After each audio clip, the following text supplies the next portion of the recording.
right. Well, good evening, ladies and gentlemen. I'm going to call this meeting to order. This is the council workshop for Monday, December 8th at 5 o'clock. Council, we have an agenda that's been circulated. Any errors or omissions from the agenda is presented. Hearing none, will someone please move its adoption? Moved by Councillor Forbes, seconded by Councillor Marion. Question, all in favor? Contrary minded, motion is carried. There are no meeting minutes with this package, and so we're going to move right on to reports. Tonight's meeting is to hear one item specifically, which is the Inclusionary Zoning District Growth Center's presentation.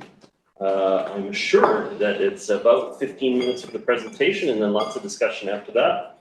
And but we do want to recognize, well, I guess you'll introduce our guest again here, but go to Tina first for some opening comments. Thanks, Mayor Little. Good evening, everyone. I'll just stand up for a few moments while we all get settled in. And we always practice our presentations and we time them. So it gives us a good idea. You got this. You got this. We were taught well. Okay, camera's going. It doesn't start yet. A few comments on this workshop item before the project team starts the presentation. Inclusionary zoning, it's a way really for local governments to require affordable housing in new residential developments. So you'll hear it referred to as inclusionary zoning and also abbreviated to IZ. So inclusionary zoning, how to get affordable housing units in new developments. One of council's strategic goals is to respond to the housing crisis and meet the community's housing needs. We know that. And affordable housing can take different forms, and we've seen success around the district with projects on our land, for example, some of the supportive housing projects we've had with senior government funding, in private projects, including ones where rental units are included in a strata building at a rent that's lower than the going market rate. And overall, we've seen, just since the 2016, when the rental affordable housing strategy was adopted, about 1,400 units of market rental, social and supportive, and below market. So below market is where we're focusing. There's a need for different types of affordable housing, and inclusionary zoning comes to one part of that. And attachment 1 in your report gives you some of that history of projects approved and built. So again, inclusionary zoning is focused on getting rental units built in private developments at rents that are below market. So this means that the district would actually determine what affordable means here in our community. For example, what rents would be required to be charged. And that would be based on what's feasible from a financial perspective. Inclusionary zoning is a standardized approach where there's no rezoning, and it replaces a case-by-case negotiation when there is a rezoning. So that can lead to consistency and clarity, which we know is very important.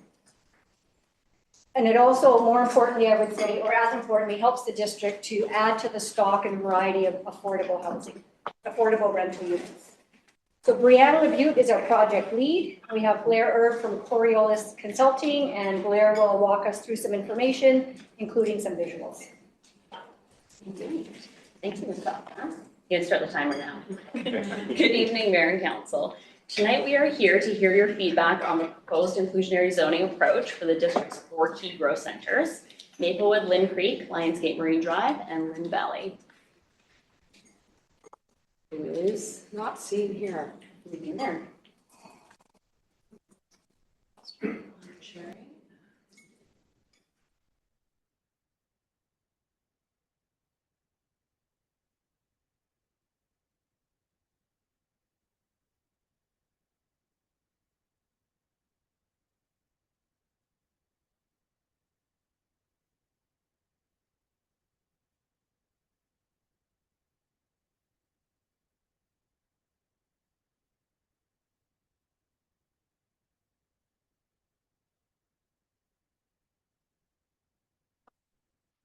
The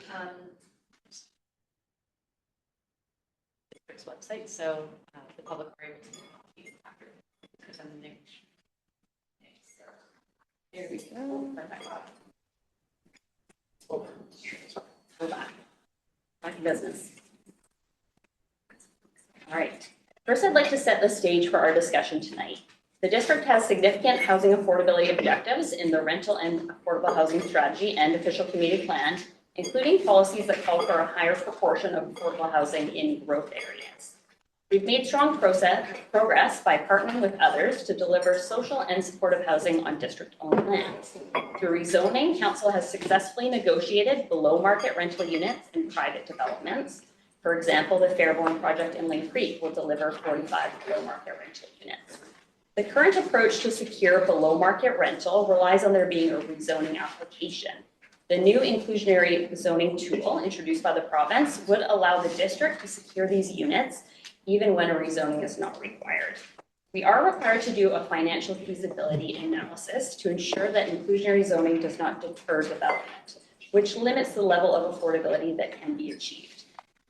Inclusionary zoning is still beneficial as an additional tool in the toolbox to support district residents struggling to afford full market rents. Next, I will provide more details on the inclusionary zoning tool.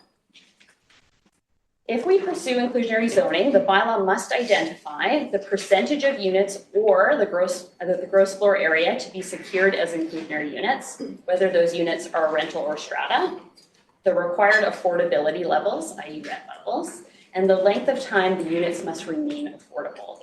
Additionally, the bylaw may contain unit mix requirements, i.e. bedroom sizes, and ownership and operation requirements, but those two pieces are optional to include. A housing agreement is required by the legislation to secure the inclusionary zoning units for the long term and will continue to contain other key details such as tenant selection criteria.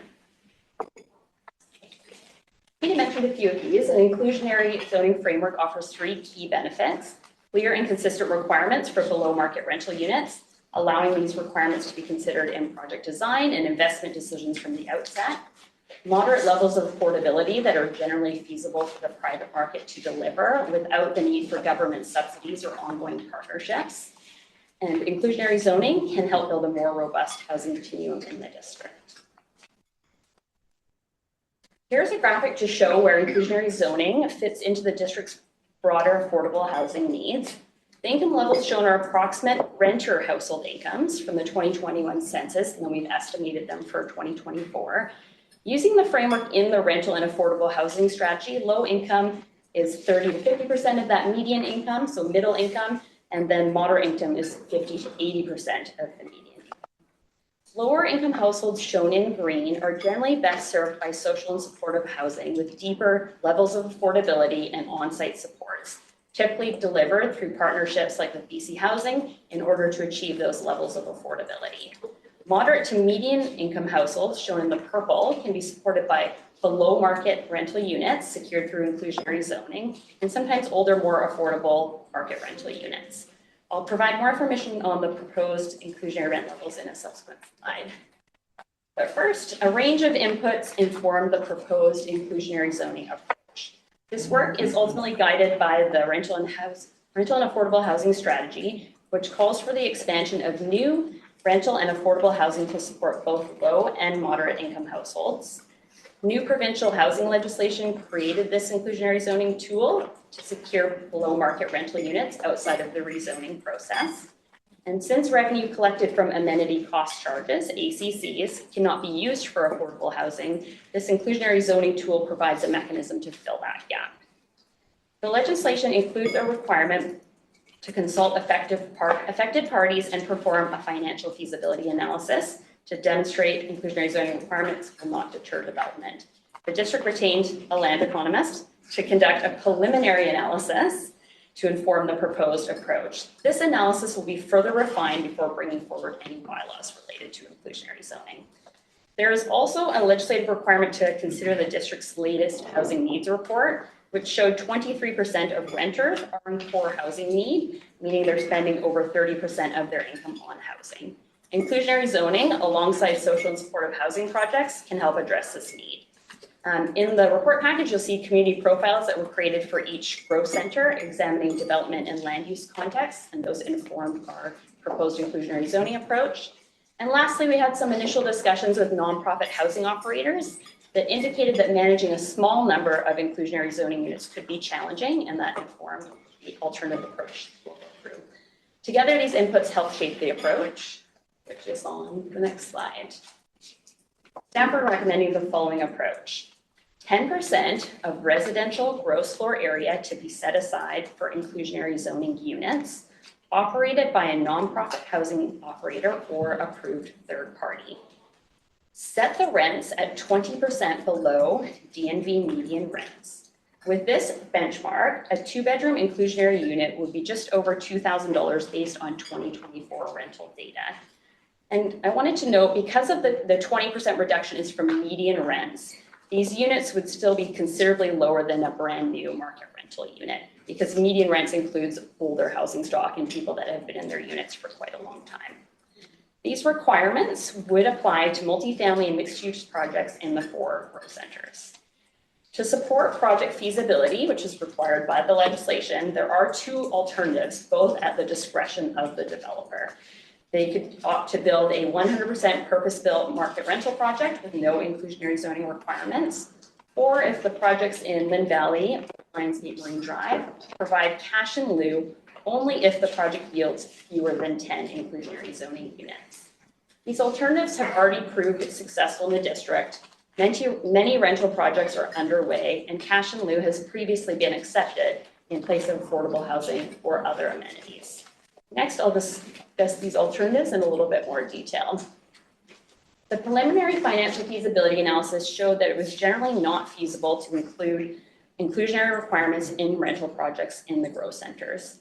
By having an alternative option for a 100% purpose-built market project, we achieved the following objectives. Supports a diverse and balanced housing supply and choice for district residents, and provides deeper affordability over time as the buildings age and newer rentals are built. For the cash in lieu option, as I mentioned, we heard from nonprofit housing operators that they require a certain economy of scale to effectively manage below market units. Operating a small number of units can be inefficient or cost prohibitive. Any revenue collected through cash in lieu must be directed into a brand new housing reserve. This reserve must be separate and distinct from the district's other housing reserves, may only be used for costs directly associated with creating affordable housing, and is subject to annual reporting requirements to the province. For example, total funds collected and how they were used. Over time, as these funds build up, they could be leveraged to help deliver projects with deeper levels of affordability through partnerships. The cash in lieu option is not proposed for Lynn Creek or Maplewood growth centers. This is to encourage the delivery of market rental housing, which the preliminary financial analysis showed is generally more feasible in these centers compared to the other growth centers. It is important to note, while the legislation allows the district to determine whether or not a cash in lieu option is available, we cannot require the developer to choose that option. To illustrate how inclusionary zoning requirements would apply, I'll walk through 2 example developments. In the first example, we have a high-rise tower with a podium. There are a total of 200 units. For simplicity's sake, all the units are the same size. So 10% of the gross floor area would result in approximately 20 inclusionary zoning units, shown here in orange. And then the remaining 180 units would be strata units. Or the alternative for the developers, they could choose to deliver a project with all 200 units secured as market rental units with no inclusionary requirements. There's no cash in lieu option because there's more than 10 inclusionary units. In the next example, there's a 50-unit low-rise apartment, which would yield approximately 5 inclusionary units, shown here in orange, and the remaining 45 units could be strata. In this case, there's 2 potential alternatives at the discretion of the developer. All 50 units could be market rental units with no inclusionary requirements, or all 50 units could be strata with a cash in lieu contribution, provided the development is in Lynn Valley or Lionsgate Marine Drive. The cash in lieu contribution would be equal to the estimated capital costs of providing those 5 inclusionary units. Based on historic growth patterns in the growth centers, staff estimate this approach could deliver between 500 and 900 inclusionary units by 2041. The final number will ultimately depend on the uptake of the alternative options of cash in lieu or purpose-built rental, and is of course subject to market demand. These outcomes are broadly consistent with what has been achieved through rezoning since the rental and affordable housing strategy was adopted in 2016. We know market conditions change. Because of this, we recommend reviewing the inclusionary zoning approach periodically and updating to reflect current market conditions. To conclude, we believe inclusionary zoning is an important tool to help advance council's affordable housing objectives, particularly in cases where rezoning is not required. At this stage, we are seeking council's feedback on the proposed approach before moving forward to the next steps, which include bringing this matter to a council meeting for direction to proceed, completing additional financial analysis, and preparing the financial feasibility report. That report is required by the legislation. Before conducting targeted engagement, which is also required by the legislation, early next year with those who may be affected by inclusionary zoning. This is expected to include the development community, nonprofit housing operators, BC Housing, and others, and prior to preparing inclusionary zoning bylaws for council's consideration next year. So thank you for letting me get through that presentation. The community planning team, alongside Blair Erb from Coriolis, are available to take your questions. Great, thank you so much. I had a couple of quick questions out of the gate. What happens when the market rate is not inclusive? We come in at, bottom of CLN, $4.5 a square foot as a rental rate. Edgemont, you're much higher than that. There was a situation in Vancouver where they set up this policy that was intended to produce affordability, and all it ended up doing was making fabulously premium units that got exempted because they were, it was 10% off of exorbitant. And so, just because it's purpose-built rental doesn't mean that it's genuinely contributing to affordability. As an example, Park West spaces that units come with a cabana at the pool. Just because it's a market rental doesn't mean that it's producing affordability. So why are we putting it on par with ones that are actually producing in perpetuity affordable units in the mix? So the 20% is below median rents, which are released every year. And because that does include all of the house kind of rental stock in the district, that rent level is going to be quite a bit lower. If the 20% was off of a current market rate, then you're right, that might not be a very big discount. But because the discount is off of median rent, so regardless of kind of what's going on. The discount one I'm fine with. Mm-hmm. It's when the development opts to do all purpose-built rental. Oh, I see. That they don't have to produce a mix of affordability in it because we're viewing the rental as being the affordable part. But rental doesn't mean it's affordable when you're up at $4.5 a square foot. So why are we putting those two on par, I guess is the question. Yeah, thank you for that clarification. Part of the reason we chose to include a purpose-built rental option is really to think into the long term. Those units become more affordable over time as buildings age. We've seen that historically, that usually the most affordable rents are in the older buildings on the market. So it's kind of looking at it in a long-term way, and also just recognizing we needed some options for the financial feasibility to work. So it's not going to pencil out necessarily for strata inclusionary units on all lots. So this provides another alternative to support feasibility, which is required by the legislation. So that was a big piece of including the rental option, was to ensure that we're meeting that test of the legislation, that it's not going to deter development. Thank you. I just, it's a bit of a double whammy for us though, because it means that the value of the building, we don't take any other benefits off of it versus a market building where you would take more of a benefit back to the community in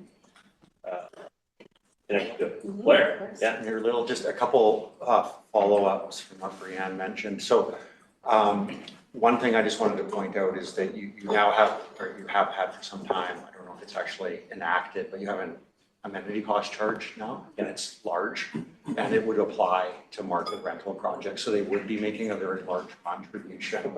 Yeah. And so that's reflected in the analysis that we undertook. And partly because of that, but other factors as well, market rental projects are not as lucrative, I would say, or profitable to a private sector developer as a condominium project is. And so we're just trying to, part of the strategy, I think, is to strike a balance between kind of requiring too much, not requiring enough. And what we found in our work when we did it was that if there was a significant requirement for below market rental in rental projects, it would probably really have a large negative impact on the ability of developers to deliver market rental going forward. So that's part of the context, I think. It doesn't mean that you won't see some projects that are probably targeting a luxury rental market, but unfortunately, you're sort of put into a situation now because of provincial legislation that you have to have a uniform policy that applies to all rental projects.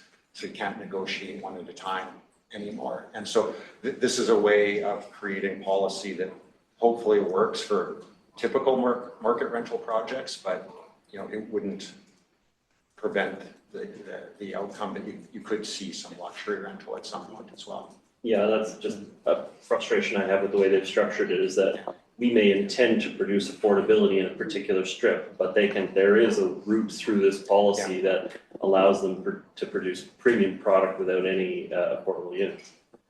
Not a big fan of. Mr. Milberg. Thank you. Not to add complexity, but one of the considerations of this as well isn't just the current market conditions, because all in-stream applications of when the bylaw gets adopted are actually not subject to this bylaw. Okay, so there's an in-stream component to it. So we're trying to project out into the future what the needs may be. We all know that there's a great supply of smaller strata units right now, and it's going to take a few years to absorb.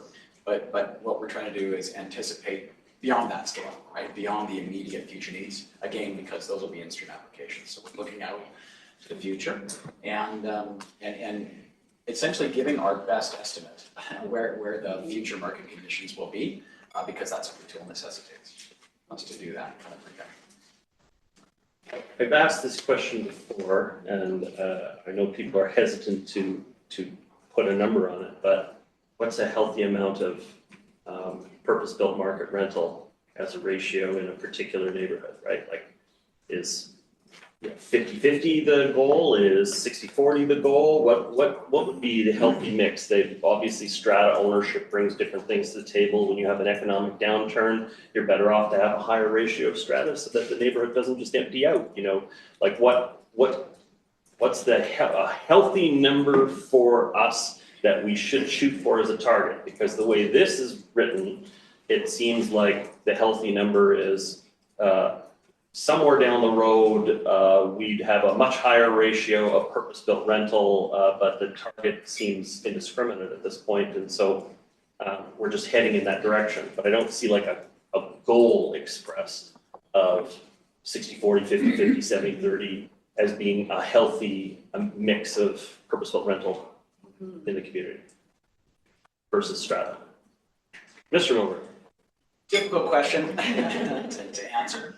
I'll start by answering it from the affordable side of the equation. Metro 2050 talks about 15% of net new units council's approving in town centers being affordable, so being IZ type zoning. If we look at the average, so not just new units, but the new units and add old units as well into the mix, the average in the metro region is about 4% of the total units are affordable, have some subsidy behind them to bring them less than market. And I think your question was more broadly just about market rental in general. And I would say it depends. It depends on who you're trying to attract into the community. If we see a lack of housing to meet local jobs, and we think those people in some of the local jobs might want or prefer rental housing, and we feel that that's deficient, then we would try to fill that gap. And I think what we knew and what council identified in 2011 with the OCP and in 2016 with the rental affordable housing strategy was that we were deficient about 1,600 to 2,000 units at that time. And we only had about 1,230 market rental units in the whole community. Very low compared to our neighbors, on the North Shore, who had like 5 times the amount of rental units in their region. their respective communities. So we saw a significant gap, and there was, in council, and our policy efforts have led to a significant number of rental projects going forward. And that has grown over time as investment has seen it as an opportunity. So I guess I would say we had a gap. We're still filling that gap at this point. We still see the need for more rental based on the demands of the people that we think need to fill jobs and who want to live here. I get it, I'm trying to nail people down to a particular number. When, we say there's a gap, that means here we are and that's where we want to be. I'm trying to figure out what that's where we want to be is. But I'll move along. I've got councillors Pope, Hanson, and I think Mary. Councillor Pope, go ahead. Thank you for the report. Starting with a scan of other communities, where has this been successful? I mean, has anyone got this particular model in place, and how's that going? Through the mayor, Councillor Pope, there's other jurisdictions that have had inclusionary zoning policies in place, so those would be in effect through the rezoning process. We're just starting to see a few municipalities adopt inclusionary zoning bylaws, including the city of North Van. So there was a jurisdictional scan as part of the staff report that shows the approach they're taking. So it's still kind of like early days to see how the inclusionary zoning bylaws are working out. I'm not sure what else to say on that. Through your worship, I think that the provision of Gonna get you to speak nice and loud, please. Just add that the concept of inclusionary zoning is not new. It's used across the region in many jurisdictions. It's just that the previous mechanism for that was through rezonings. And so you've seen it in Burnaby, you've seen it in Vancouver, you've seen it in Surrey work well, or you'll see a portion of strata developments being below market rental, and it can be anywhere from 5% to 20% below market rents for that local community. It's just that the mechanism for delivering it has changed because of the legislation, which enables us to do this without having to go through a process. Yeah, I'm generally in support of inclusionary zoning. I think it's another piece in the puzzle of affordability. But I have similar concerns about the option of offering 100%, if they're doing 100% rentals, then they wouldn't have to provide any, because I do think that developers are now starting to shift into that direction of offering 100% rentals, because they know the market is terrible for stratas right now, in particular smaller ones. So I have a few other questions, which is including you gave us the example of a strata plus cash in lieu, 50 strata units equals a cash contribution instead. So that would be like 5 units at whatever the cost is to build them. That would be the cash contribution. Yeah, the legislation says that it should be equal to the estimated capital cost of providing those units, but then the provincial guidelines go a bit further to say, well, each municipality can come up with their own formula to decide how to calculate that. So each municipality is in fact doing that, coming up with their own formulas. So if we were to receive direction to proceed with inclusionary zoning, we would also go through that exercise of looking at what formula would be appropriate to calculate. And what are the limitations on where that cash can be used? That's also dictated in the legislation, like goes into, as I mentioned, goes into its own housing reserve now that would be separate from the housing reserve the district currently has. And in the legislation, it just outlines that it has to be used towards capital costs of affordable housing, or it can be directed to other agencies, such as a nonprofit, to also provide affordable housing. So it's much clearer now in the legislation what it can be spent on. So if it was being used to fund capital costs of affordable housing, that would, tell me what that scenario would look like. Well, it could be potentially in partnership with BC Housing if the district was to bring forward a contribution from the cash in lieu funds, and then potentially achieve even deeper levels of affordability through that partnership. So that would be one example. I don't know if there's another example that you would. I just always remember Mr. Bilburn telling us that, and developers, it's much cheaper for them to build it than for us. And it's probably faster, I'm guessing, but you had a Mr. Milburn? Sure, thanks very much, Your Worship. To respond to the question, I think a good analogy is how we use the money now. So we have a housing reserve in place, and what's identified for that is various things like preparing a site to be ready for redevelopment with a partner. So this would be a piece of district land, and then we bring in a partner, that could be, say, Metro Vancouver Housing or BC Housing. And we have, sometimes we have to contribute towards making sure that land can be built on. An example on the Delbert site was it had a storm main that ran through the property. And that was an excessive cost that couldn't be borne by BC Housing. So we helped contribute to relocate that. And then BC Housing essentially did all the capital costs for the construction of the building and the adjacent works, like the sidewalks and so on. So our contribution was modest for the capital works, but we were able to leverage that to significant contribution from others. And I think that would be a useful model for this reserve as well. So we wouldn't see it really funding the complete cost of the project, but something we could use to leverage through CMHC, through BC Housing, Metro Vancouver Housing, or others, say a nonprofit housing provider, to leverage their contribution to capital, like the actual building itself, for example, over time. Thank you for explaining that, because that would then be my preferred option rather than 100%. If somebody's doing 100% rentals, if we could build into it some kind of dollar amount in lieu that could directly be used for affordable housing, to me, that makes more sense. Those are my early questions. Thank you. Yeah, or if the average price of the units was somewhere close to the median, then they don't have that amount. But if it's over that median number, then they have to contribute to it, something to incentivize producing modestly priced units. Anyway, apologies, that's not my turn to speak. Councillor Hanson. Yeah, thank you very much. Thank you to my council colleagues for their questions, and thank you, Tina and Brianna, for your presentation. So the legislation requires us to develop an inclusionary zoning program, which is financially feasible.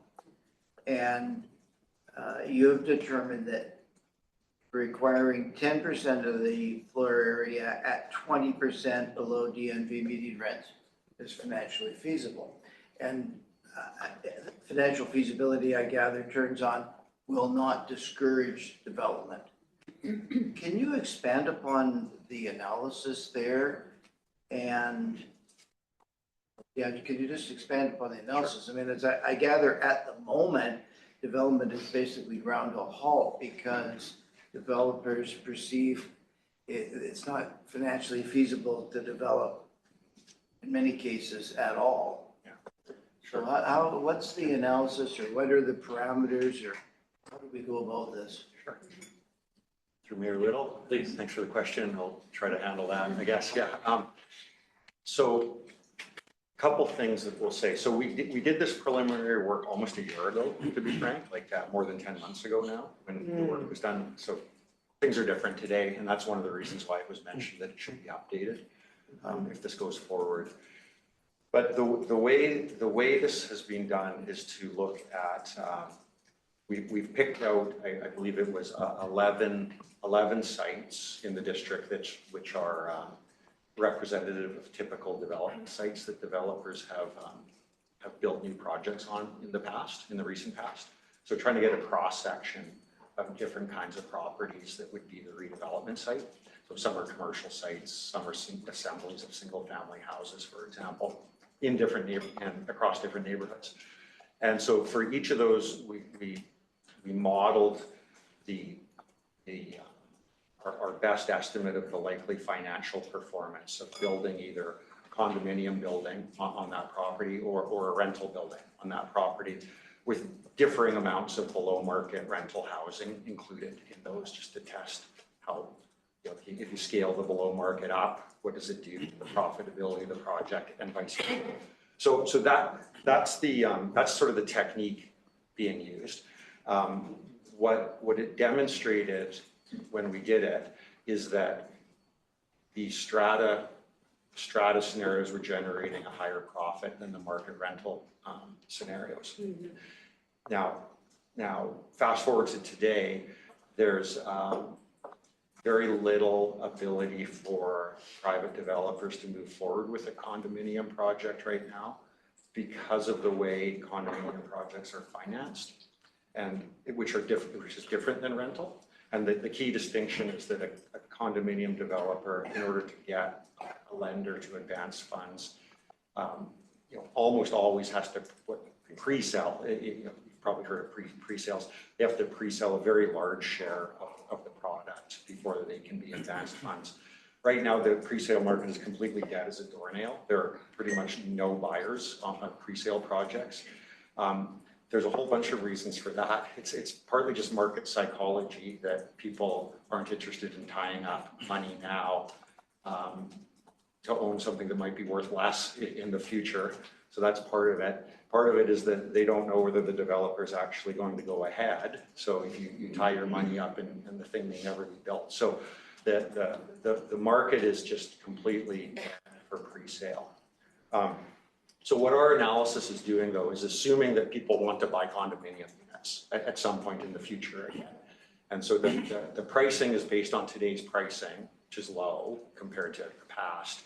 But it assumes, it's baked in an assumption that somebody actually wants to buy the unit if it's built, which is a disconnect between what a private developer would face right now in the real world versus the financial analysis.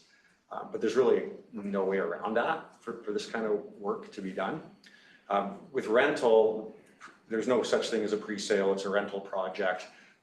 It's one of the reasons why you see more interest in rental development right now from the private development community, because they can often get financing to go ahead with the project. And so many developers are leaning towards rental. In fact, many developers who are planning condominium projects have shifted gears and are now looking at rental instead. But it's not because rental is lucrative, I think is how I would put it. It's because it's the only option in order to move forward with the project under the current market condition.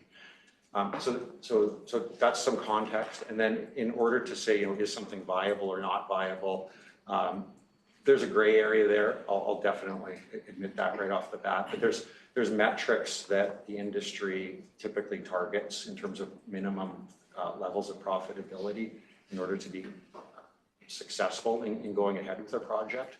And so we just use those sort of industry metrics to target viability, which means a certain minimum level of profitability. Thank you for that. And just to follow up on that, does the provincial government have the authority to override our inclusionary zoning program on the basis that it would serve to discourage development? Mr. Milburn. Yes. And what would be the mechanism? How would it come about? Sure. We're required, I believe, to share the bylaw with the inspector of municipalities. So that is a direct check. Additionally, the act has specifically given power to the minister to write regulations. And those regulations can set all the inclusionary zoning terms that we would put in a bylaw if they choose. They haven't done that yet that I've seen, but they've given themselves the power to do that. They will. Okay, thank you. Can I make one follow-up point? There is sort of an unusual phrase in the legislation that says council needs to consider the financial analysis. It doesn't say you have to follow the financial analysis, is something I would point out, but that goes back to what Mr. Milburn was saying, that there may be a follow-up action by the province, but it does say consider.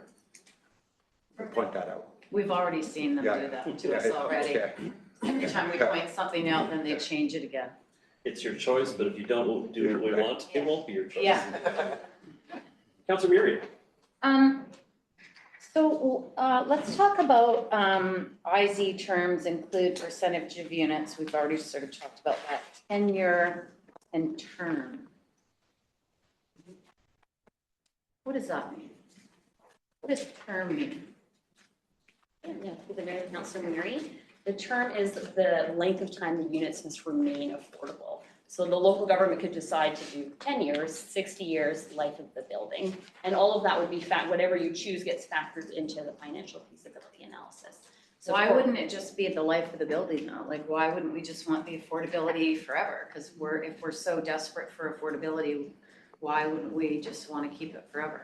Yeah, that's absolutely one option, or we often see 60 years as well, because at a certain point, as those buildings age, the rents tend to come down anyways, just based on the market rents for older units.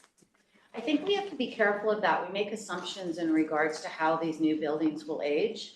And I think if you look back to the 70s, when a lot of rental was being built by 3 levels of government, and you compared them to the kind of purpose-built rentals that are being built right now, they're very different.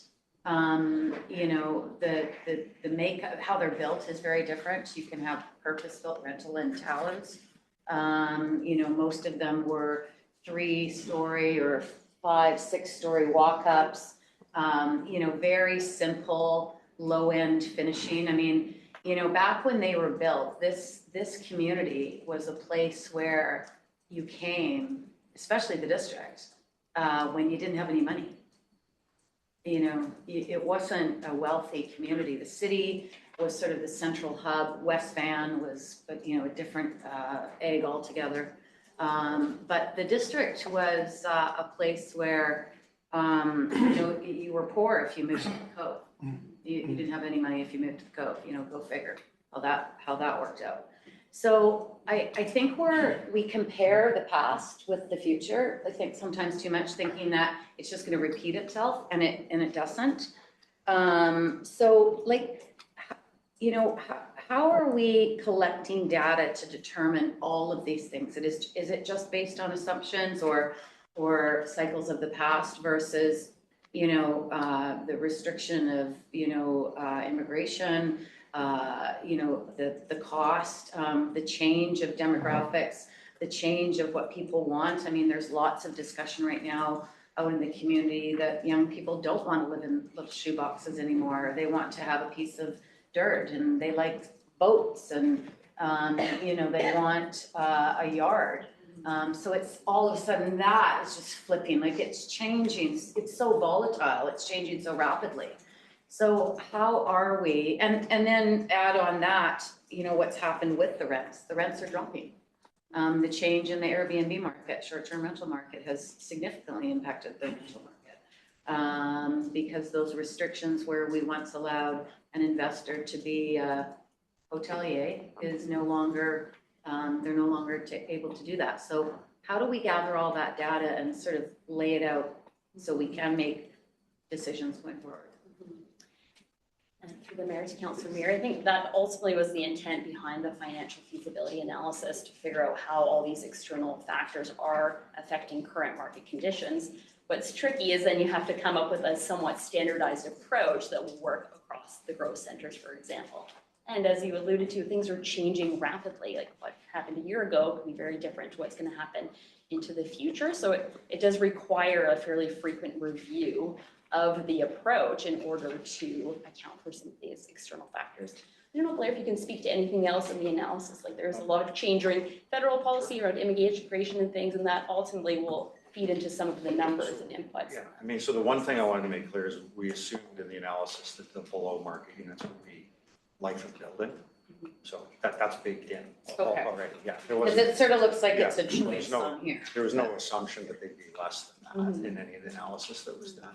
Okay. I think that was just being pointed out that the province allows that to be a factor if if a community is interested in going in that direction. So it was life of building for all of the analysis. But I mean, what we've done in our financial analysis when we did it is all of the financial assumptions in it, whether they be rents or condominium sales prices or below market rents or interest rates, et cetera, they're all based on the day we did the work. Which was a year ago. Well, about 10 months ago. Yeah, 10 months ago. And I would say things have gotten worse since Yeah. then. If we ran the numbers now, it wouldn't look as good No. as it does today. Things ebb and flow, right? And so a couple of things that you touched on that I'll just comment on, which aren't necessarily baked into the financial analysis because they're not part of it, but it's like now rents are declining because of less immigration into Canada. Students. Yeah. I mean, people are coming in, but people are going out, right, too. So I think the net has actually been a decline in British Columbia for the last 6 or 9 months. So these things affect the market. Because if there's fewer people, there's less need for new housing and there's less demand for new housing and prices soften. And that's partly what's happening right now. So rents are lower today than they were a year ago.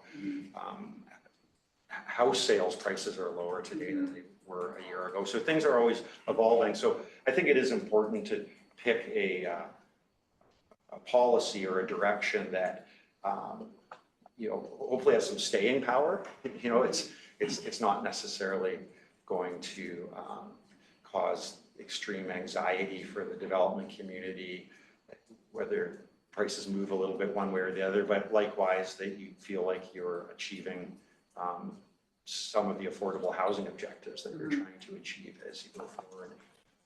So, I mean, that's all about what I can say on that. Thank you. Yeah. So is the, Response there, Ellen? Yeah.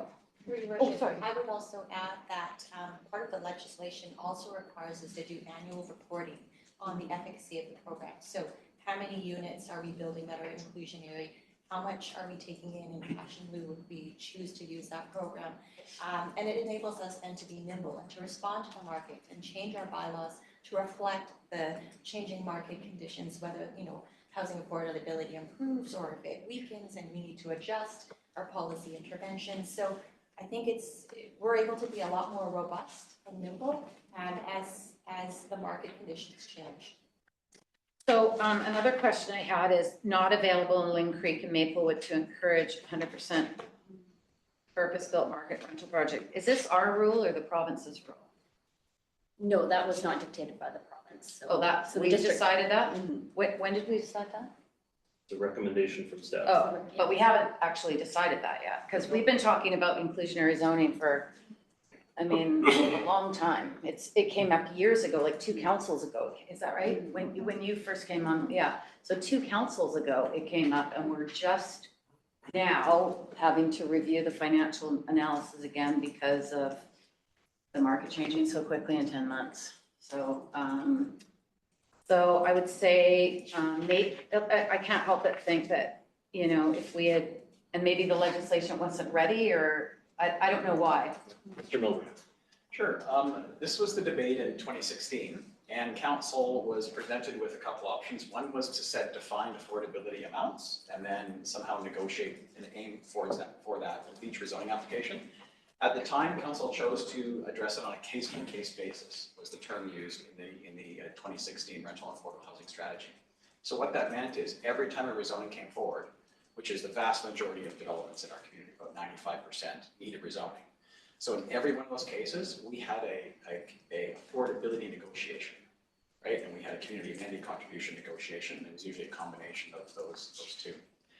And so we did implement it, as Zira, I think, mentioned earlier, as other communities have done. We implemented it, but it was a negotiation on a case-by-case with every rezoning application that came in. What we're presented with now is a clear legislative tool that council could then apply this to all properties, whether or not they rezone. That's the opportunity before us. Technically, if somebody comes in and asks for a tremendous amount of density and they need a rezoning and an official community plan amendment, we can have a whole density conversation about increased levels of affordability above and beyond the minimums set or the amount set in any IZ bylaw. So I think that's still useful for council to realize that if a person comes in for rezoning, the opportunity is still there to respond to how much they're asking for and have a negotiation. That will still be in the cards. I do find it a little bit curious, though, that in this slide, in the cash and lieu option, it would say, so not available in Lynn Creek and Maplewood. What's not available in Lynn Creek and Maplewood? Yeah. What's being recommended? Two of the 3 options aren't available. But that is just a recommendation. Okay, so it says not available, but it's actually just a recommendation. It may not be available. It's confusing. It's telling me that who made that rule, us or the province, and we haven't even made the rule yet. So based on the new legislation, 500 to 900 including inclusionary zoning units by 2041 seems rather high based on the drawings of how few you get with 200 units. So I can't help but assume, is that based on the new legislation? numbers of increased density. Because how are you going to reach 900 inclusionary units in 15 years if you only get 20 for every 200 units we build? That must be based on a lot of density. Through the mayor to Councillor Mary. So for that, we wanted to look historically about how many units have been built in the district. So we looked over the past 5 years, which was a greater number of units. And then we looked at the number of units since 2011. And then the assumption had to be made that all of those units would have 10% allocated to inclusionary zoning. Of course, we know if we move forward with an approach where there's alternative options, we're not going to reach the highest numbers. And we're unable to, unfortunately, take our crystal ball and find out exactly what the market is going to do into the future. So that was our best estimate based on historical growth in the centers, not district-wide, in the 4 growth centers. Okay. And then my final question would be, we're constantly hearing from the development community that the changing rules are the problem. We have too many rules, there's, too much red tape, too much bureaucracy, it takes too long. And then we talk about being nimble and changing things. And I'm just wondering how we square that when we're constantly being told. And the reason the provincial government has come in to say, you have to do this, is because they think if they just set a rule and tell us, this is how you're gonna do it, then that whole problem goes away. And now we're adding nimbility, if that's a word, nimbleness, whatever, I just fear that nimbleness is gonna have them turn around and go, nope, we're not gonna let you be nimble because that's making things pricey again and complicated for our builders, and we can't let you do that. I just feel like this is a little bit too little too late. Like if we had done this years ago when we started the OCP, then I could see that it would have made, 10% below market is nothing. 20 is like $500, off a 2,900 square foot or $2,900 a month unit. Rents have already dropped that much. So I guess when they drop more, and if this was put in place and it was 20, then maybe it is talking about some true affordability. But I just think that, I don't know, in this market, certainly we'd have to go back and redo those numbers, get the calculator out again. And are we so late in the process that we missed the boat, kind of? Seems like a lot of work for a few units when the rents are already coming down, just because we changed some Airbnb rules or short-term rentals. I was going to take that as rhetorical. Mr. Milburn, you want to It is. And certainly, council hasn't missed the boat in terms of negotiating for affordability. We've achieved a fair amount on a case-by-case basis again. But affordability is all, it's all relative. It's relative, but council approves it in each of those circumstances. Council made a choice, right? Whether or not that was a sufficient amount of affordable housing to justify the proposal. In this case, what we're saying is, in the absence of inclusionary zoning, developers will just do what they wish, right? In terms of affordability, they won't have any obligation to present affordable housing.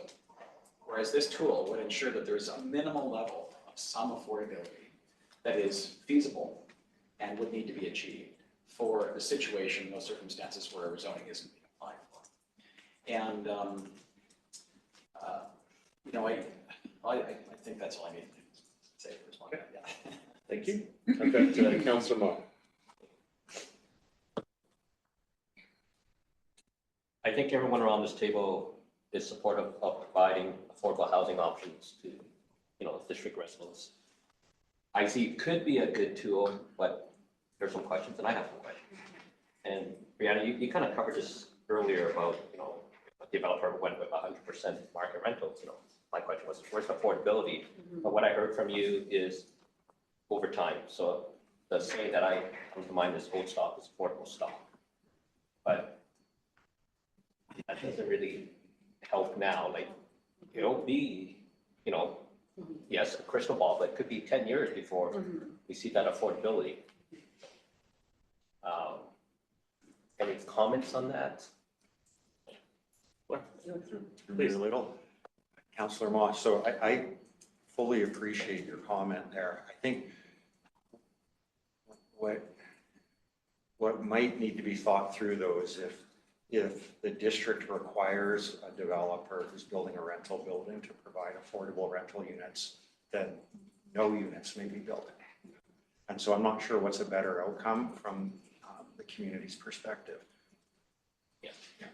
And on that point, I did talk to some nonprofit operators at the REIBC event last week, and I reached out to 3 of my developer friends today. And when one comment that he said was, this potentially will cause more problems, just like Councilor Murray was saying that. And I know that's, the devil's in the details, right? Sure. Yes. But should we, at the same time, also be looking at other options to facilitate the actual building of housing?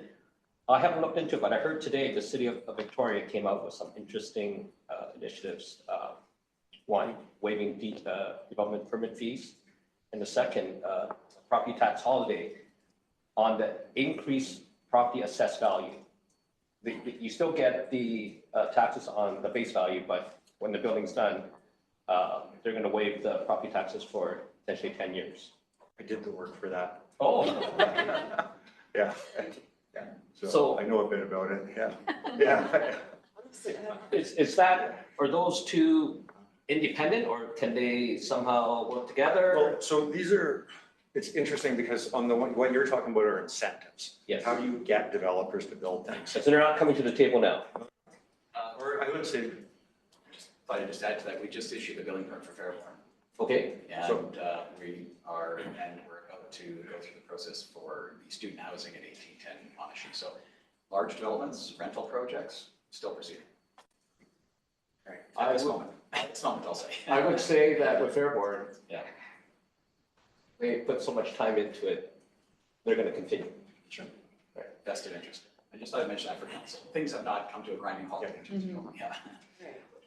and so what I was gonna say, what you were mentioning are what I would call incentives to try to encourage more development or projects that are stalled to move forward. So those go in that box. Inclusionary zoning, it's a negative from a developer's perspective. It's a cost, right? Yeah. And so, so requiring inclusionary units will slow the number of projects that go ahead. Now, the trick is trying to find a balance, right? So these are two totally different things. Now, you could get really creative, I suppose, and you could offer incentives to a project that you also require them to give you something. But at a certain point, you have to ask, well, what are we trying to do here, right? And from a municipal finance perspective, it might not be the best outcome. If you're giving property tax breaks to get something, well, maybe you should just not have required the thing to begin with and not given the property tax break, for example. So it can get quite complicated to try to juggle all the different levers that are available. I just want to make sure I understand. Blair. Are you saying if we go ahead with IZ, Yeah. we may not want to do incentives, or we No. want to think? I'm just saying that it's just a choice that the district would want to look at to see if it's necessary. I know, The Mike, incentives you're giving up are to get an equivalent value benefit. Pretty much, It's yeah. yeah. Mr. Milburn? I would just add too that the incentive program you're referring to isn't quite as nimble as, say, an IZ program where you're saying the feasibility, because what you can tailor every year or every couple of years what your amount of inclusionary zoning units might be required, and then developers can make predictive assumptions about that with amount to proceed with the project. When you provide incentives that are tax reductions, those typically go over a period of 10 years. The tax reduction isn't just a one-year tax reduction, it's a multi-year tax reduction. So you have to absorb essentially the cost of impact over multiple years. So it can, that's like a revitalization tax exemption, for example, or some other tool. So it's something that you absorb over time. Hopefully you recoup that if that incentive creates more development in the community that would otherwise occur. And so your overall tax benefit increases because everything's going up, all boats rise. But the fact is you're not going to recover that tax benefit unless that occurs, because it's over so many years, at least 10 years. But it might be necessary to kind of jumpstart that. My view is these things are worth looking at. I mean, it doesn't necessarily mean you say, yes, we're going to do that.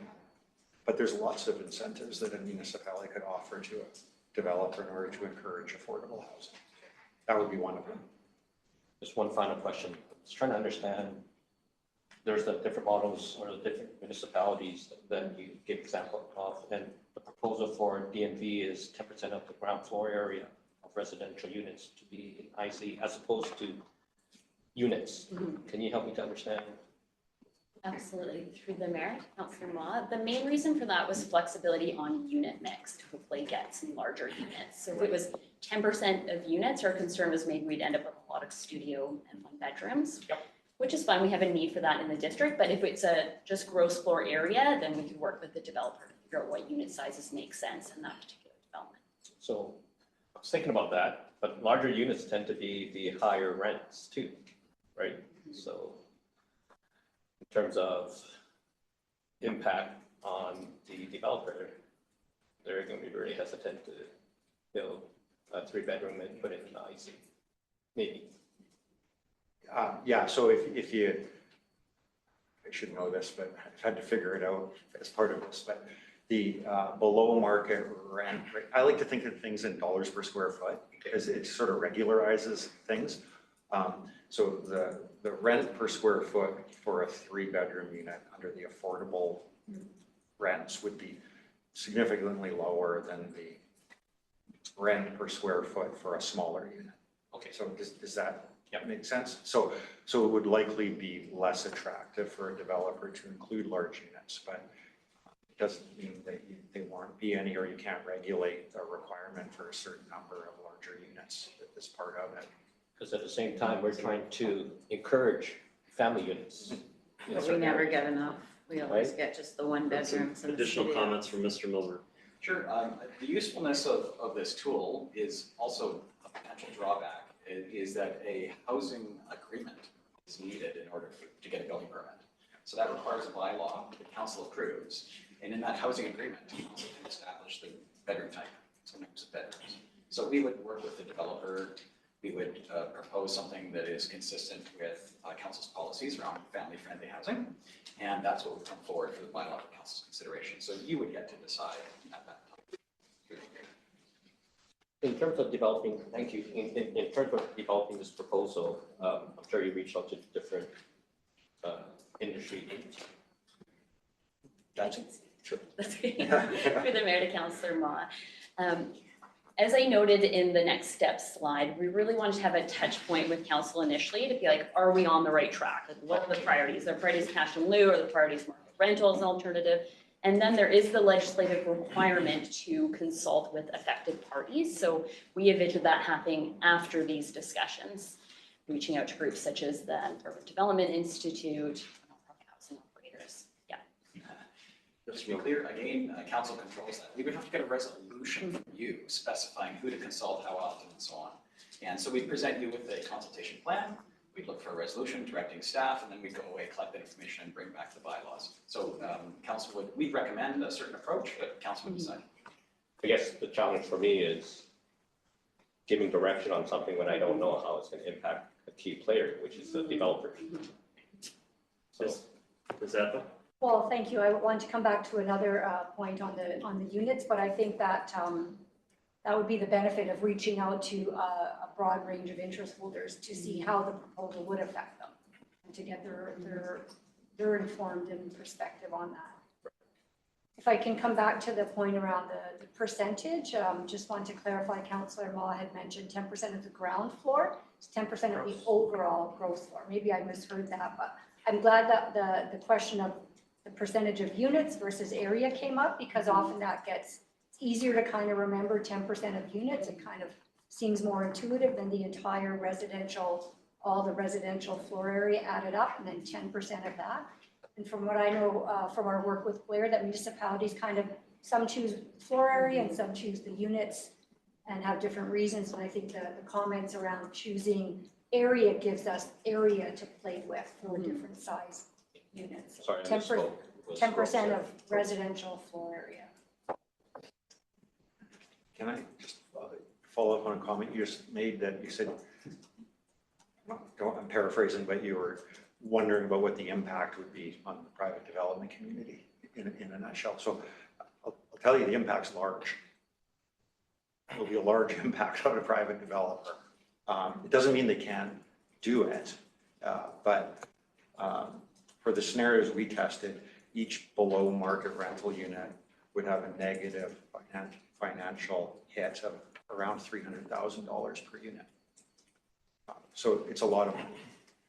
Now, the cost of building the unit is far beyond that, but there's value associated with the unit after it's built. So that the combination of the value and the cost is on the order of $300,000. It'll be more in some instances and less in others. But it's not a small number.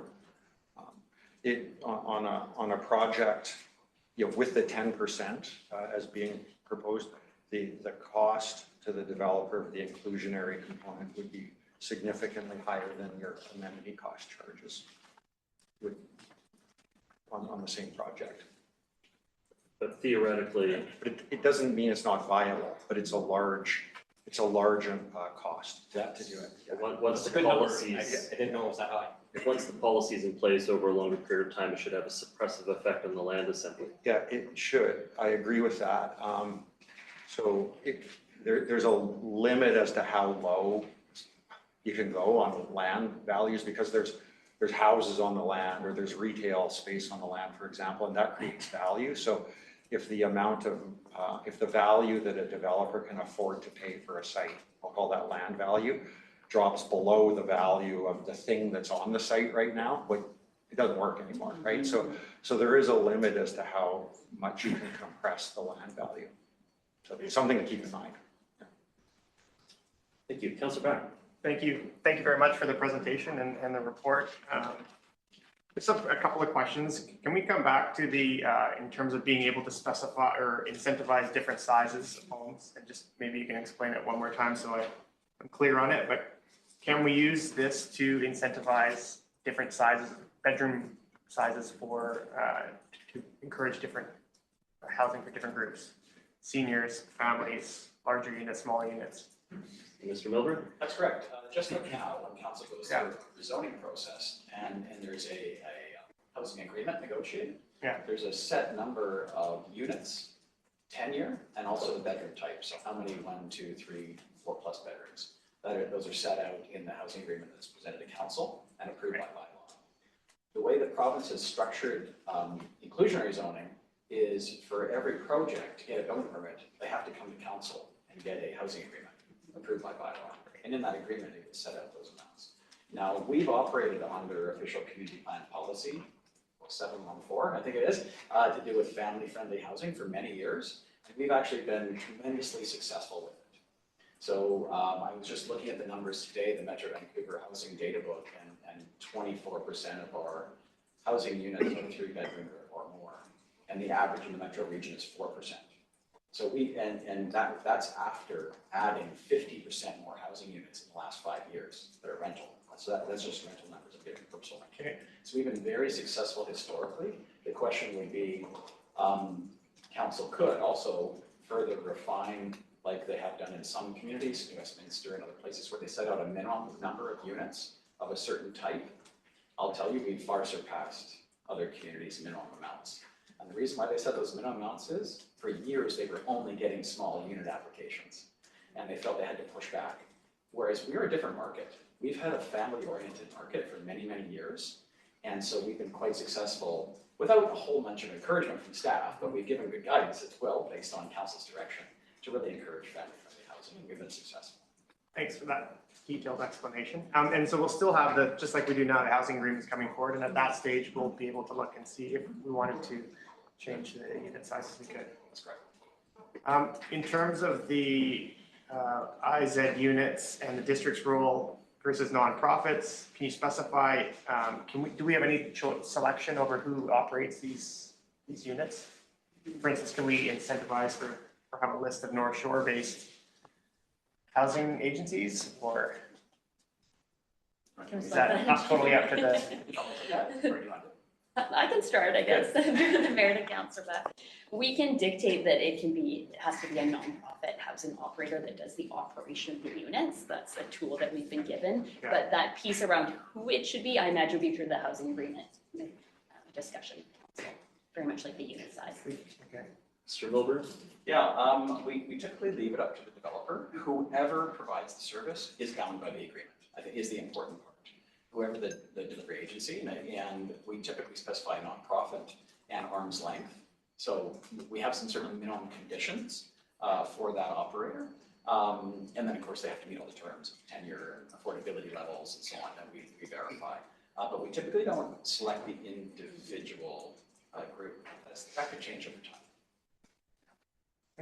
I say North Shore based because we know that some, organizations they're so in tune with kind of what the needs are here on the North Shore, but yeah, I understand what you're saying. Just in terms of you mentioned annual reporting, and I was going to ask what we think this will mean in terms of resources to be able to report as this scales up. So through your worship, one of the things that we're looking at as well concurrently with this work is better tracking of our housing data. So we have on our webpage through Power BI a way to be tracking the units that we're delivering, but we're recognizing with the change in housing legislation, with the Housing Supply Act and the need for the Housing Target Order, with the potential incoming of inclusionary zoning, we're having to track things differently to better align with some of the definitions that the province is setting or that the new legislation is setting. So concurrent with this work, we are looking at our housing continuum, better defining these things and looking at better methods for tracking them so that in addition to inclusionary zoning, all of the other legislation that requires us to track our housing, that we're able to do it better. Thank you. Mr. Milburn? And just like we've done now with the model of units, it's automated and it's updated monthly. That's what we would do. Okay. We have it automated drawing from our permit system, whatever council approves, right? We draw it directly, and so it's all automated, so we reduce those kind of mistakes or staff, retyping things. And so right now, you can go and have a look on there, and it tells you the data was updated to, so you can see how current the data is. It used to be something we did annually, right? And now we're doing it just draws the data updates monthly, months to 2 months, I think is our current data. Okay, so we don't see this policy as creating a whole other, staff department or positions or anything else. It's not going to require another position, but it does require us to then submit a report to the province on an annual basis. So there is that added bit, but yeah. Okay, great, thank you. I had a question about, so you have a median income and we're producing a rental rate based on the median income, but what is a typical new unit? I mean, I know the prices we're getting, $4.5 a square foot for rentals, but for the new stuff, what's the relationship between new and median? Sure. I actually just made some notes earlier this afternoon because I thought that might come up. So take this as approximate because it would depend on what neighborhood that we're in the district. But depending on the bedroom type, the below market rents at 20% below the DMV median would be about 50% to 60% of the rent of a new unit in the same building. What's that in numbers? So I could give it to you by bedroom type. I don't have, the average would depend on the mix of bedrooms. So like Lower Capilano, a 2-bedroom. So the affordable rent would be $2,061 a month. And a 2-bedroom unit would rent for probably between $3,500 and $3,800 a month in a new building. So that's closer to 60%, what I just quoted there, but some of them are closer to 50% depending on that. So you could Councillor Forbes and Councillor Hanson. Councillor Forbes, go ahead. Just want to clarify, you said you went around to different neighborhoods and looked at different plots of land where development had happened in the last 5 years, is that correct? Yeah, so when we did our analysis, we we wanted to base it on real life sites in the district, not just hypothetical sites. So we picked out 11 properties that are obvious redevelopment candidates, is how I would put it. Obvious based on what developers have bought over the last several years and built apartment buildings on. So a couple things, maybe just clarify, I'm thinking right here. These inclusionary zones, you're not suggesting that all of the town center, like Lionsgate or Lynn Valley, should be zoned all inclusionary? Is that what you're suggesting? Or would we be able to take sections of something and make that an inclusionary zone? Through the mayor, Councillor Forbes, the proposed approach would mean that the inclusionary requirements would apply to all mixed use and multifamily residential projects within the 4 key growth centers. However, I just want to note that the legislation does allow you to create different things. You can do inclusionary zoning for particular neighborhoods, you can do it for only wood frame or only concrete. Like, there is that flexibility within the legislation, but our proposed approach is a more standardized approach. And why would you propose, why is that a proposal that you book the whole thing? In order to do like a neighborhood by neighborhood basis or different material types, like we're gonna have to dive into some really, really deep financial analysis to figure out and really be able to rationalize why one neighborhood has a different set of requirements than the other. And at this preliminary stage, we didn't dive into that level of detail. And I think there's probably a certain fairness component as well, but Dan, maybe speak to it. Mr. Milner? Yeah, just to add to that, I think there's an analysis perspective that it could be administratively quite difficult to vary that far deep down. But council's policies have really identified over years that council has desired affordability across the community, that all neighborhoods should have some level of affordability, and some have more than others, just based on historical development.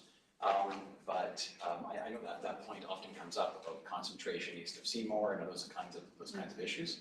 And what our recommendation is to try to reflect, I think, the historical desire to see this everywhere, right, within the key town centers, to see that opportunity so that people can live and work in their same neighborhood. The key word you just said there was within, as you said, to densify within. Right. So that's densifying the town centers. You're suggesting that we not include 2 of them right off the bat. So you're really talking about densification in 2 of the 4. Let's clarify that for you, because I don't think it's suggesting that we not do it. There's just an alternative. So maybe if you could just clarify that. It says not available. That's just the option. So the inclusionary requirement would apply in all 4 key growth centers, but the alternative does not apply in all 4 of the key growth centers. So when we're talking about the cash in lieu alternative option, that would be available to projects in Lynn Valley or Lionsgate Green Drive. Why? Sarah, let's You're right, the key qualifier here is where we're offering the alternatives is where the project itself would yield less than 10 units. And as we've consulted with nonprofits, when you have a small number of units to operate, it is more challenging, less economically viable to manage such a small number of units. And so where there are less than 10 inclusionary zoning units being delivered in a project, we're saying at the developer's discretion. So they may choose to build, if there's only 5 units, they may choose to build that. But where there are less than 10, we're offering these alternatives of either building a project that doesn't have any inclusionary zoning requirement by doing 100% purpose-built rental, or in Lionsgate and Lynn Valley, an option of cash in lieu. And the reasons why we had selected Lynn Creek and Maplewood as being having no cash in lieu option as a recommendation, it's not a requirement, and council can choose not to employ it. But the reason why we had selected that is we noted that in these growth centers, the form of development would likely be in wood frame. And we recognize that in wood frame developments, there is, it's cheaper to build. It's more affordable to build affordable units or inclusionary zoning units. And the other piece we recognize that in these growth centers is that the land values are lower. So there is an increased likelihood or a potential to be building purpose-built rental in these communities. Without going over all of them, I just see that there's an awful lot of assumptions that has been put forward by staff. And I don't think that there should have been that many assumptions put forward before we got to a discussion. So that's my only comment, that I have some concerns. Councillor Forbes, Councillors Hanson and Murray. Councillor Hanson, go Yeah, ahead. thank you very much. Thank you to everyone for the discussion. So we're talking about Maplewood and Lynn Creek. And there's an assumption that written referendum in Maplewood and Lynn Creek, therefore, there was the proposal that the cash in lieu option for smaller developments wouldn't be available there. Would another simpler option for Lynn Creek and Maplewood, should it be the desire of this council, just to have rental-only zoning in those jurisdictions, in those town centers, in order to create the incentive for rental versus strata? Comment on rental-only zoning. You want to take a stab at it? Leave that one to you. Okay. Yes or no? And I suppose, what's the difference between rental-only zoning and what you guys are proposing in terms of not having the cash in lieu available? So rental-only zoning, separate tool, one that council could take advantage of, and it can be tailored, to the specific circumstance. Like you wouldn't have to say everything must be rental. You could say a certain percentage of the units need to be rental. So it gives you that tool as well. It wouldn't achieve you the option though of affordability, right? So you can't require affordable housing with rental tenure zone. And so it has some limitations there. And so this is why we've come forward with this option, because we were trying to assess the feasibility of development with affordable housing, and then presenting this option because it would achieve rental and then long-term affordability. So presenting options was really, in some ways, both driven by council policy objectives, but also the feasibility analysis. If council wishes to put this aside though, and not have inclusionary zoning and just do rental tenure zone, we can come back with recommendations on that approach as well, but it wouldn't include an affordable component for existing zone lots, is the main difference. Right, although nor is there a mandated affordable component if they elect rental, purpose-built rental, and they have the option to do that. So what would be excluded if we pursued purpose-built rental would be strata with affordable options, with affordable components. Okay, I guess final question, similar to the final question I asked last time. Would the provincial government allow rental-only zoning in Maplewood and Lynn Creek, or would there be some, would we go offside the provincial government in some way? Your worship, I answer the question. Hard to predict what the province may do in the future. I would suggest if council's, say, financial analysis demonstrated that rental wouldn't work in the community, that may raise concerns, both from the development community, who would then raise their concern with the province. Right, we couldn't use it as a means to frustrate development. No, I think that would lead to a response. I think the usefulness of, as we've had discussions with council in the past, the usefulness of rental tenure zoning is, one way is looking at it as a rental protection kind of approach. So let's say developers are purchasing up existing rental properties that were built in late 60s, early 70s, right? And they would like to redevelop them. Council could specify that if the project is redeveloped, that at least there's the units that are there are replaced in terms of, say, quantity by area or by unit count. And then any additional units beyond that may be strata, for example. That's how some communities have used rental tenure zoning as a rental protection tool to ensure that you're not losing your overall net amount of rental in the community, even with redevelopment. Thank you. Councillor Murray. So these sites would be pre-zoned? Through the mayor to Councillor Murray, there's not a requirement for the sites to be pre-zoned. Okay, so that would still give council an ability to consider. And then what about housing agreements within the legislation? Are they a thing of the past, or do we still have until they decide that they don't want us to have anything to do with that either?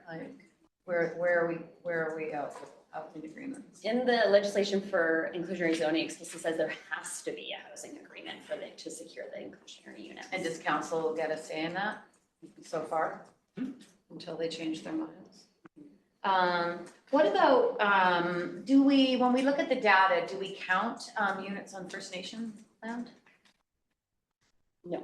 And so why wouldn't we, just to understand, like, you know, I know within the legislation, they don't want to use the housing units that are being created on First Nations land, which is a significant number in the district. Why wouldn't we just use that anyway to truly get a good sort of handle on what the market is doing in regards to inventory and rents?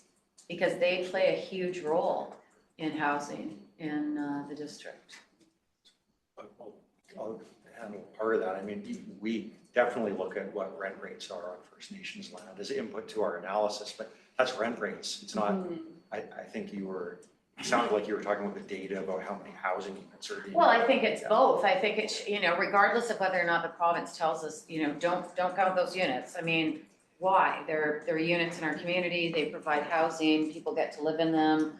They're relatively, you know, they're bigger units. There's quite a variety of them. Why wouldn't we, just for our own understanding of what's available in our community, why would we not want to count those units to show the total inventory? Mr. Milburn. Yeah, I would absolutely agree. I think we do want to track those units. We don't necessarily report on them through like a housing supply act report because the province says they must be excluded. But we track them, and I'll give you the exact example is through our servicing agreements. We have contributions that must be provided on a per unit basis, much like development cost charges. Okay, and so our finance department actually keeps track of every unit that gets a building permit on Indigenous lands. And so we track through our financial team exactly how many units are added. And so that's part of our record that we use when we're analyzing and giving advice to council in terms of OCP policy. But we don't really see those numbers because lately we've been told, for whatever reason, you know, don't include them. I don't understand why. Housing is housing. And so I don't know if we really do discuss those numbers the way we should, understanding the availability of what's coming, what the nation's doing, you know, what they're going to contribute to this affordability issue that we have. At one time, they actually, it was the affordable option. You know, at one time, they were very affordable. Many people bought into land on the Tsleil-Waututh because it was so affordable compared to what we were doing even 15 years ago. So I hope in the future we do make it part of the discussion rather than just keeping track based on a service agreement. Question. What if every development that comes forward just wants to do a comprehensive development and a rezoning? How will we treat it when it's in these areas? Because it's kind of what happened with Submarine Drive. When we blanket zoned it? Yeah, but then Yeah. everything still came up with an OCP amendment anyway. Yeah, they always wanted more. But the mayor, there's still a very good chance we're going to see a number of rezoning proposals in the district. One benefit of inclusionary zoning is it can kind of establish like a bare minimum consideration for inclusionary units. I think as Dan had mentioned previously, there's still a negotiation that can occur from there based on the actual land lift that is occurring. But it does signal kind of like, you know, this is as low as we'd be willing to go. And depending on what you're asking for, then the number may change from there. It's the most likely. Based on past performance. All right, we've had a good go round on this. I don't see any other speakers. May I go and see if there's any public speakers? Okay, our policy is we allow up to 10 minutes at the end of a workshop if members of the public would like to comment on the matter. Do we have anyone who would like to comment on this matter? Virtual participants can raise their virtual hand. I don't see any hands in person or through the virtual. All right, well, just to double check, This was more or less to inform council about the options. What's your next step going forward from this point? Updating the numbers. And from there, so the next steps would be bring this forward to a regular council meeting. We'll take council's feedback away and review the approach, and then bring it to a regular meeting with perhaps a revised proposed approach and also a plan for the engagement component. That would be sometime into the new year now. What about, like, given that we have sort of outdated numbers, why wouldn't we update considering it's changed so much and then bring it back so we could look at it again rather than? That's a great That's question. too bad The we mayor to didn't. council Miri. It's quite expensive to do the financial analysis is really the issue that we contend with here. So we wanted to do just enough of that analysis to have the discussion. And then when we heard feedback from council to do further analysis. So it's just being mindful of the costs of doing the analysis. You've whet my appetite. What's Yeah. the cost? What's the cost Let me just share that. on the analysis? Blair may be able to. Blair can comment, cover his ears if he needs to. but I'll just mention one point. I think, you know, we did the historical analysis. We've come forward to council now, so 10 months. So the financial analysis, we'll want to rapidly bring bylaws forward so that we can have the best. Most effective, So it's just- closer to implementation. Closer implementation. So if council's ready and there's bylaws, you know, being prepared, we're doing the engagement, that's when we want to have that data as close to that. So I'll just mention that time period, and Blair may be able to comment on the analysis. Well, it just depends on what has to be done. Mm-hmm. I don't know, last time we did the work, we were looking at an extremely large number of below market rental housing scenarios. So I think there was a couple hundred that we had to look at, so it's quite time consuming. It doesn't have I to won't be. hold you to the number, Blair, but just that, I'm just trying to get in the I mean, ballpark. I can't even guess, because it depends on what you ask us to do, but you know, more than $20,000 and less than $60,000 kind of thing. That's I bet. at least the But one. I have no idea, right? Yeah. And Yeah. I'll just add that we've done a lot of the legwork, like a lot of the work was selecting that cross-section of sites and that work has been completed. So it's more about updating some of the inputs. Additional comments from Councillor Pope and Forbes. Councillor Pope. Thank you. Mr. Melbourne, I just want to confirm what you've heard out of this, from council tonight in terms of direction. Because from my perspective, what I've heard and what I'd like to see are some alternative options. Do you anticipate that will be presented? Mr. Melbourne? Your Worship, yeah, I mean, I've heard, of course, I'm not saying this is the unanimous position of council, but I have heard concern about the alternatives. So what are the impacts and why? From a cost, like from an economic point of view, why go with rental and what would that produce? And why go with the alternative of cash in? Why are those beneficial to the community or not? And is there a sort of nuance to that we could come back? Because what we do is we kind of do sensitivity analysis. So we say, okay, if that tool is available or not available, how much cash do you get in today and how many units could you theoretically produce? So we're always looking at performance. What's the outcome? Yeah. And then as soon as we pull a lever, it changes the potential outcome. So we have done, working with Blair, done fairly complex analysis in the past and brought back scenarios. I think what we're trying to do is we're trying to drive down to something that is feasible. Most feasible, that it will achieve a maximum utility for the community, maximum number of units, best number of affordability. And so that's where our recommendation has come. It's narrowing down to that kind of the recommendation. So if we're going to go back and open up the analysis again, it will still lead to this narrowing conversation though at some point when we bring forward bylaws to council. And so until we make those decisions and pass new bylaws, would developers be expected to hold off on applications and hold back until then? Is that going to further hinder any kind of movement towards affordability in big buildings? In the sense that if somebody comes forward with their existing zoning, there's no affordable requirement with existing zoning Right. in place. If they would like to rezone the property, it's going to be a conversation with council about negotiation, in essence, is what we would be having. And as I say, that is the majority of applications that we historically have received in the last 14 years since the OCP was adopted. Thank you. Councillor Forbes. I would like to see this come back to council because this is the first discussion council's had and not with each other necessarily but getting information from staff. So there's been some question about why we're not looking at all 4 town center sites. There's been some question about whether the entire town center would be inclusionary or maybe part of it would be. So there's some questions there that we just got answers to tonight that I think would benefit from a further discussion with council to get that 30,000 foot clear so that we can get down and decide on the smaller, narrower package. I think we also heard comment, if I think I'm agreeing with Councillor Pope on one of these, which was that if someone chose the path of entirely purpose-built rental, how do we sort of manage that it's not entirely elite rental, or that there's something that contributes back? We're expecting everything else in inclusionary to contribute back.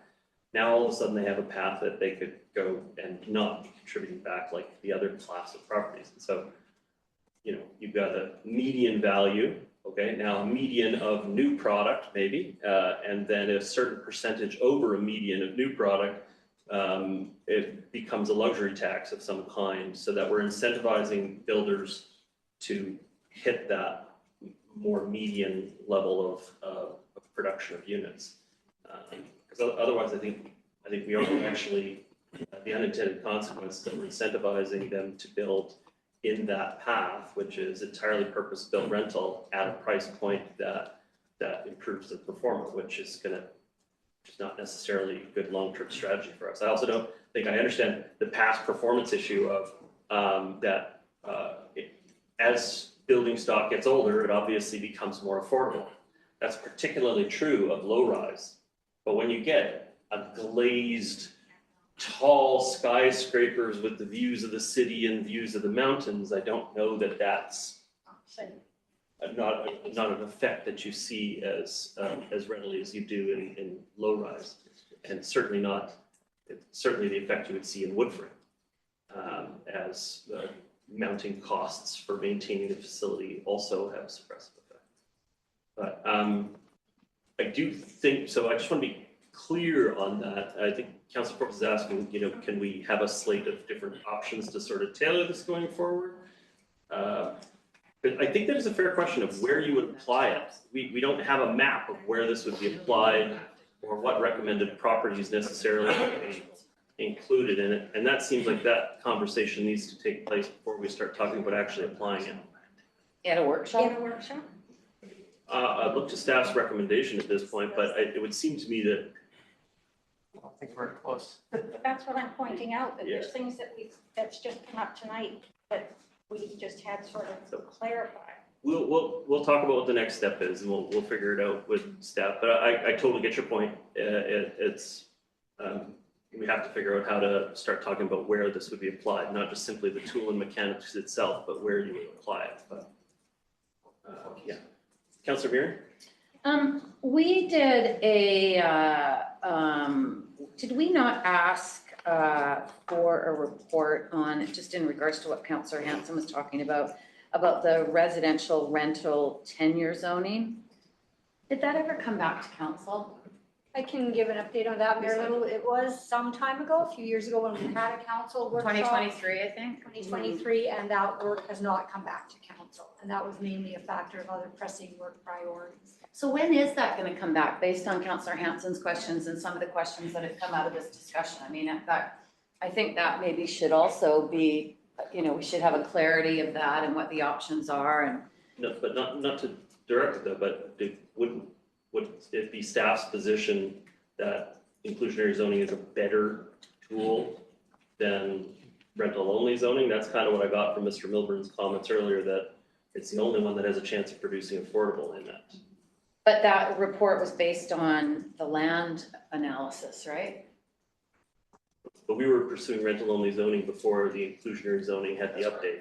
And now that we have the update, it's a more flexible tool to our needs. But Mr. Milburn. That's correct. At the time, council's main impetus for the rental tenure zoning was a new tool at the time. And council was wondering about how it would enhance the housing agreements that were being secured with every project. And staff clarified that actually, if it's a case-by-case rezoning, the housing agreement is the best tool. Because not only can you control the tenure, you can control the eligibility criteria, the escalation of the rents, if you've got affordable rents, all kinds of criteria actually that go along with the housing agreement. So when we were looking to come back with further information, this new tool was created under Bill 16. And just to clarify, there was a question about where this would apply. So the recommendation before council for consideration is in the 4 key growth centers. That's what the staff are recommending. So just to clarify. Long-winded answer, but I think it's just one additional tool, right? Rental tenure zoning, but you can't require affordable units through that kind of tool either. So. And I'm now recalling that conversation we had at the time. I think I tried to say that it's sort of like a second layer of zoning because you would apply it across the whole area regardless of the mix of zones that are under it. And that's a fair characterization of it? Yeah, that's fair. Again, it's a tool, just like with inclusionary zoning, council can tailor it to the circumstance of the neighborhood. And like I say, I think I mentioned earlier, it seemed to be that the conversation was evolving towards maybe it being a tool that could be used for rental protection to replace the net number of rental units. Councillor Miri, it was Yeah. to you. Yeah. You're good, Councillor Forbes? Given the kind of mandate that we have from the provincial government about density, and we changed our bylaw to 3 units on single-family law. So 2 of these town centers are being extended from where they are currently, Lionsgate and Valley. Is that not correct? Or am I mixing it up? Worship, we had proposed in option A that was considered for council for 2 expanded town centers. Council chose B. Option B, and I believe we've got final reading consideration tonight for that option. So I'm just wondering, can you give me any kind of feedback, positive or negative, about the densification that we are trying to continually jump through the hoop for the province? And then inclusionary zoning. If those 2, if there's an overlay of that in any places, can you give me your feedback? Mr. Milburn? Yeah, I would just say, and it was a comment made earlier by staff, I forget who mentioned it, but in the sort of new legislative structure that we're trying to work within, with moving from a CAC negotiation, a community amenity contribution on a case-by-case basis, to an ACC not negotiation, but it's just like a fee due at the building permit stage, and that those fees cannot be used for affordable housing. So we're saying, okay, in that circumstance, we used to combine those conversations, right? We used to have a CAC conversation where we talked about creating affordability and then some cash and some balance between the 2. Now, we're not having that kind of conversation. So we were thinking, are there circumstances where a property is zoned, has existing zoning, and is viable to be developed, that if it were to be developed, we'd miss something. We'd miss an opportunity to create affordability in the community, knowing that that's a high priority. And that this tool would help us fill that gap because it may develop under existing zoning. However, as has been mentioned tonight, lots of properties will still need rezone, right? And so we'll have an opportunity to get into a detailed site-by-site discussion with those. Let's give council a break before the main meeting. Don't see any Adjournment. speakers at this time, so I will accept adjournment. Thank you very much. Okay.